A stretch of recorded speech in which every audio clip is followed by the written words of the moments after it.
Air marshal Bharti Purnia के यादव हैं, तो तीनों तो पीडीए के थे। एक को मुसलमान समझ के गाली दी, एक को राजपूत समझ के कुछ नहीं किया, और भारती के बारे में जानकारी नहीं थी। और जब पेपर में आ गया तब ये सोचने को विवश है कि अब क्या करें। तो मानसिकता जब खराब होती है तो सेना की उपलब्धियों के बजाय लोग अपनी उपलब्धियां बताने लगते हैं। श्री राम गोपाल यादव जी ने, जो कि प्रमुख महासचिव हैं समाजवादी पार्टी के, दिया है, ये निंदनीय है और ये समाजवादी पार्टी का मूल चरित्र भी दर्शाता है। एक तरफ पूरा देश ऑपरेशन सिंदूर की सफलता पर जश्न मना रहा है, हर भारतीय को गर्व है भारतीय सेना पर, और भारतीय सेना की एक ही पहचान है, वो है तिरंगा, भारत की आन बान शान। लेकिन समाजवादी पार्टी के नेता ऐसे वक्तव्य दे रहे हैं जो कि भारत की सेना में भी जातियों के आधार पे उसको बांटने का काम करना चाहते हैं, और यह बहुत चिंताजनक है। आप किसी भी सेना के अधिकारी से, सैनिक से पूछेंगे तो वो कहेगा मेरी केवल एक पहचान, वो है भारत, भारत माता। तो क्यों राम गोपाल यादव जी जैसे नेता अखिलेश यादव जी के इशारे पर इस तरह के जाति सूचक बयान दे रहे हैं और भारतीय सेना को बांटने का काम कर रहे हैं?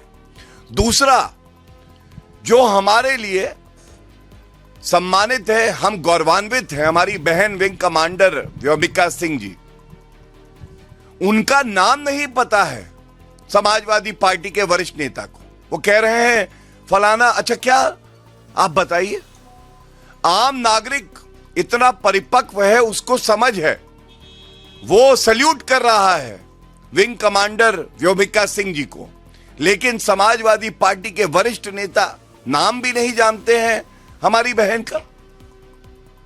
और तीसरी बात है, अगर आप चमार शब्द का इस्तेमाल जाति सूचक तरीके से करते हैं तो ये SC/ST एक्ट, स्पेशल कानून है, उसके तहत एक अपराध है। व्योमिका सिंह हो या सोफिया कुरैशी, दोनों को राम गोपाल यादव या कोई अन्य नेता के सर्टिफिकेट की आवश्यकता नहीं है।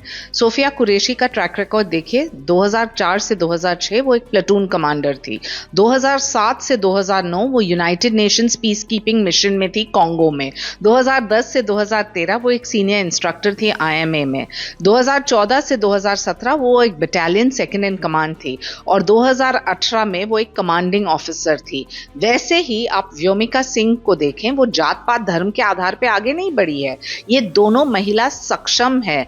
उन्होंने लीडरशिप दिखाया 2025 के इंडिया पाकिस्तान कॉन्फ्लिक्ट में, और उन्होंने ये दिखाया कि मिलिट्री कम्युनिकेशन और साइबर वॉरफेयर कैसे मॉडर्नाइज हुआ है, इंडियन आर्मी ने कैसे टेक्नोलॉजिकल कैपेबिलिटीज का इस्तेमाल किया है, और कैसे ये दोनों महिलाओं ने जेंडर बैरियर्स को तोड़ा। ये प्रधानमंत्री मोदी देख सकते हैं, तो अन्य नेतागण क्यों नहीं? और जब वो विवादजनक टिप्पणी देते हैं तो मैं मानती हूं कि सभी को इसका खंडन करना चाहिए। यादव जी ने जो उत्तर प्रदेश और पूर्वी भारत के बारे में जात के संबंध को लेकर बात कही है, बहुत ही सच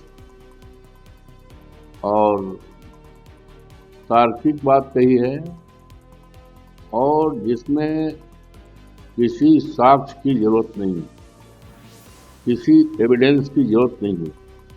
प्रोफेसर राम गोपाल यादव जी हमारी पार्टी के वरिष्ठ नेता हैं।